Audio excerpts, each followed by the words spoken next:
Complaints against the physical gym chain top 1,000. A senior citizen scammed out of $16 million, allegedly by a 19-year-old man. And the prime ministers of Spain and Norway are in Beijing for a visit.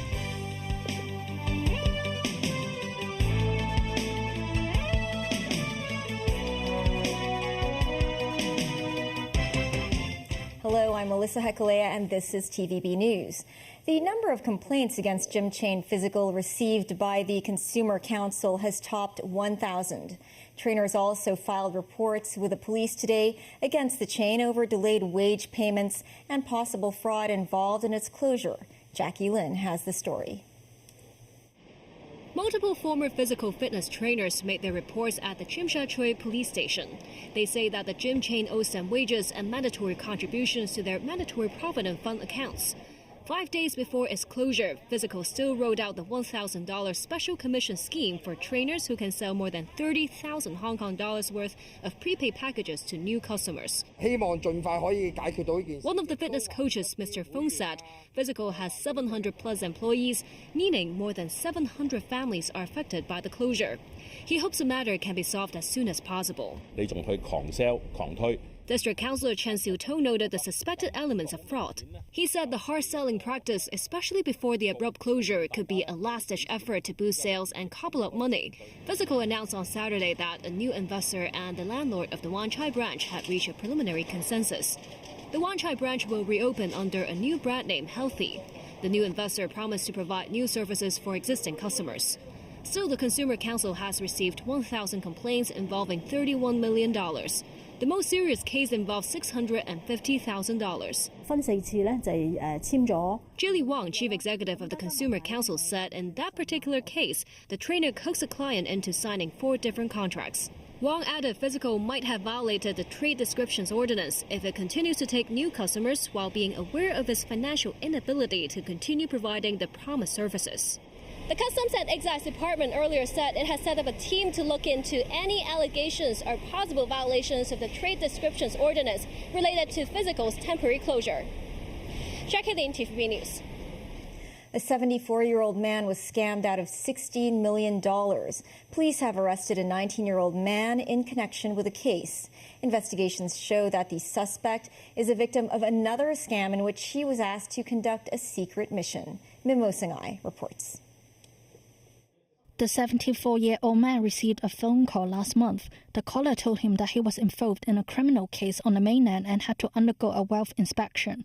Following the scammer's instructions, the man set up 3 bank accounts. He also gave the account passwords to the scammer. He then transferred a total of $16 million to the accounts. Between August 28th and September 3rd, the money was withdrawn from the accounts. The fraudsters also visited the man in person to give him a fake confidential and investigation order after arranging him to stay in 2 hotels. Police said the purpose was to prevent the victim from contacting others, allowing the syndicate more time to transfer money. However, the transactions alerted the bank, which filed a report with the police. The elderly man only realized he was scammed after police came to him. Last Saturday, the force arrested a 19-year-old man who allegedly delivered the fake documents and arranged hotel rooms for the victim. Investigations suggest the suspect himself was also a victim of the syndicate.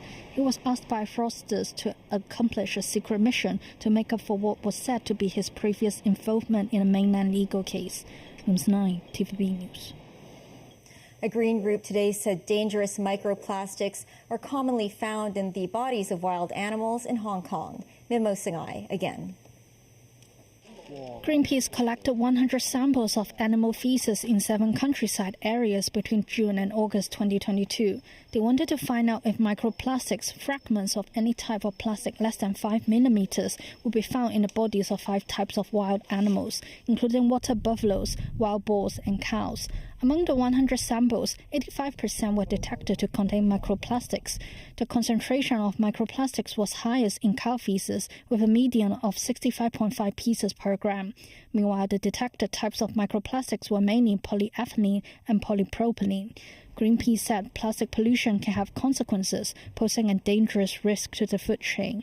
The group's campaigner Lian Tam said microplastics can be absorbed by plants or eaten by small animals. She said humans can digest the microplastics fragments once they enter the food chain, which could affect our immune or reproductive systems. The government implemented its first phase of regulation of single-use plastics in April. The Green Group said this is just the first step. For the second phase of regulation, the government should have the timetable of how we should regulate it and prevent those plastic invade our system. We should also provide choice for customers. So the government should also provide more funding to the business side to promote the reuse system. News 9, TVB News. The prime ministers of Spain and Norway are in Beijing for meetings with President Xi Jinping and other Chinese officials. Pedro Sanchez visits with a row continuing over potential EU tariffs on Chinese electric vehicles, which could lead to Beijing putting levies on Spanish pork imports. David Garrett has more. Two premiers with much to discuss. Pedro Sanchez being welcomed by Li Qiang. All friendly to begin with, but Spain's Prime Minister arrives in China at a sensitive time, knowing he's likely to come under pressure for what Beijing calls European Union protectionism. In just a few weeks, the EU decides whether to go ahead with 36% import tariffs on Chinese-made electric vehicles. Several EU countries, including Spain, say they back the measure because cheap Chinese EVs are flooding the market and potentially putting their auto workers out of jobs. It's likely to be EU law by November, although in July's advisory vote, 4 countries said no to tariffs. Finland, Germany and Sweden abstained, while Spain said yes, but could change course. Beijing has bargaining power too. In a tit-for-tat move, Xi Jinping is threatening levies on EU pork. That would chop into Spain's economy. Spain is the leading source of Chinese pork imports, accounting for 20%, with the estimated value 1.2 billion euros. Sanchez went through the formalities in the Great Hall of the People, but there will be business to discuss with Xi and other Chinese officials in what is his second visit to the Chinese capital in 18 months. Sanchez may want to turn talks to areas where Spain and China agree. Spain is also focused on attracting investment in clean technologies, especially hydrogen development, where it has significant advantages and a strategic position. Energy has become a vital link between the two economies, positioning Spain as the leading European partner for China in this sector. Sanchez is not the only European leader in China. Clean energy and climate change are likely to be at the centre of the conversation between Norwegian Prime Minister Jonas Gahr Støre and Beijing officials. Støre received a warm welcome as his 3-day visit began. China said their goals are advancing mutual trust and furthering the green transition. Norway has its own interests, with 55 ships under construction in China. David Garrett, TVB News. In Beijing, the foreign ministry says China is committed to promoting peace talks between Russia and Ukraine. This came as the defense ministry announced joint naval and air drills with Russia starting this month. Foreign Ministry spokesperson Mao Ning said China supports all efforts for a peaceful settlement to the crisis, and it is willing to continue working with the international community to accumulate conditions for a political settlement. That came hours after German Chancellor Olaf Scholz told an interviewer that he has an agreement with Ukrainian leader Volodymyr Zelensky that Russia will be included in a future peace conference. Moscow has not been invited in the past. Meanwhile, Romania and Latvia are investigating what they say are Russian drones that crashed after breaching their airspace.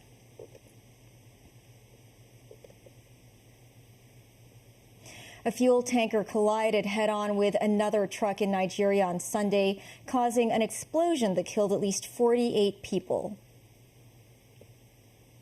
The truck was carrying passengers and cattle. At least 50 of the cattle were burned alive. Search and rescue operations were underway at the accident scene in the north-central part of the country. The head of the Niger State Emergency Management Agency said the victims of the accident had been given a mass burial. With the absence of an efficient railway system to transport cargo, fatal truck accidents are common along major roads in Nigeria. Still ahead, Venezuela's opposition presidential candidate Edmundo Gonzalez lands in Spain seeking asylum. And details of celebratory events marking the Mid-Autumn Festival.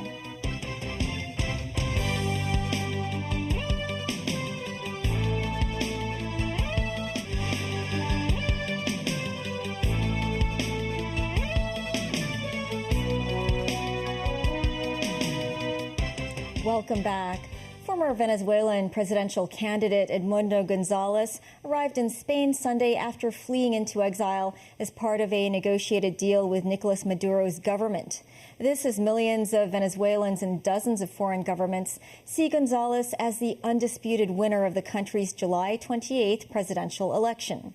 His exile has dealt a major blow to millions who've placed their hopes in his opposition campaign. Tracy Furness has more. Feelings of hopelessness and distress on the streets of Caracas at the news Sunday of the surprise departure of former presidential opposition candidate Edmundo Gonzalez, who fled to Spain after being granted asylum. Unemployed Caracas resident Laura Vargas said, "I feel hopelessness. What little hope I had went with him." And 71-year-old Elizabeth Rodriguez said, "I'm very distressed, but at the same time, I think he's safe where he is. We need to keep on fighting and with faith."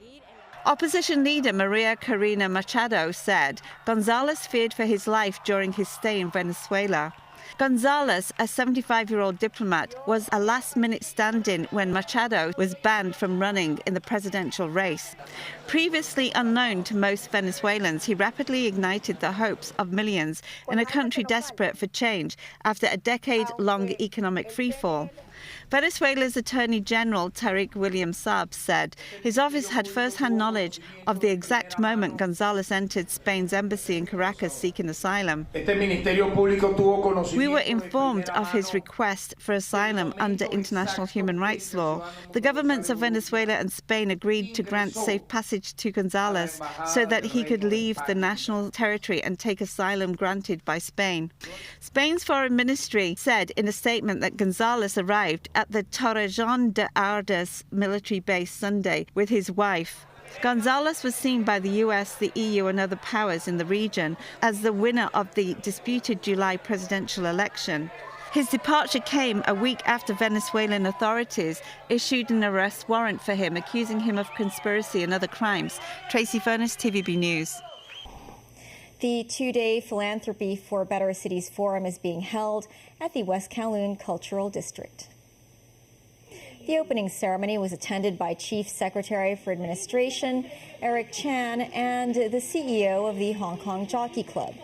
This year's theme is Delivering Impactful Philanthropy in the Real World.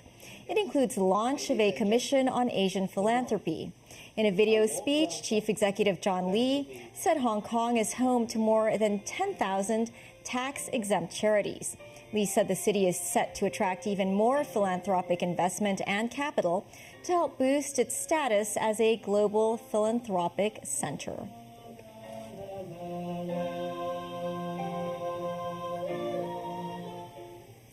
The Mid-Autumn Festival will fall on September 17th. The Tourism Board has organized a series of celebratory events to mark the occasion. A drone show will be held during the evening of September 17th. Between next Monday and Wednesday, another Mid-Autumn Festival ritual, the Tai Hang Fire Dragon Dance, will be staged. This year, the route for the Fire Dragon spectacle will run through Wan Sha Street and Tong Loan Road. In the Moortown Terrace temporary playground near Victoria Park, there will be a 4-meter-wide illuminated installation resembling a full moon. At 8 p.m. on September 17th, 1,000 drones will light up the sky above Victoria Harbour with festive formations, including jade rabbits. Mid-Autumn Lantern Carnivals will also be held at various locations, including Victoria Park, the Cultural Centre in Tsim Sha Tsui, as well as in Wong Tai Sing and Wan Chai. That's the news. Thanks for watching. Pearl Magazine is up shortly. See you then.